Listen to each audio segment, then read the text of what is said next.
Барлықтарыңызға сәлем. Сіздермен бірге бүгін үй жағдайында өте дәмді болып шығатын күрішті гарнир жасайтын боламыз. Ыдысымызға күрішімізді салып, жақсылап жуып аламыз.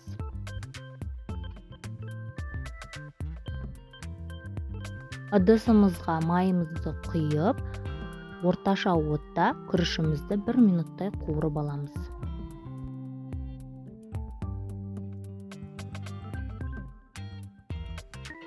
Тұзымызды салып, араластырып, су құйып, бетімен дәл видеодағыдай құясыздар суын, жақсылап араластырып, бетін жауып, жай отта суы тартылғанша қайнататын боламыз. Суы тартылғаннан кейін ортаға жинап, ортасын тесіп, бетін жауып, 15 минутқа жай отта қылдырамыз.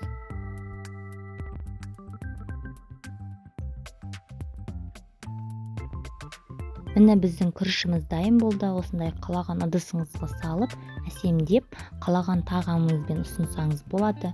Аралары жабыспай өте әдемі, дәмді, дара-дара болып шығады. Міндетті түрде жасап көріңіздер. Сіздермен бірге болған Нұршат.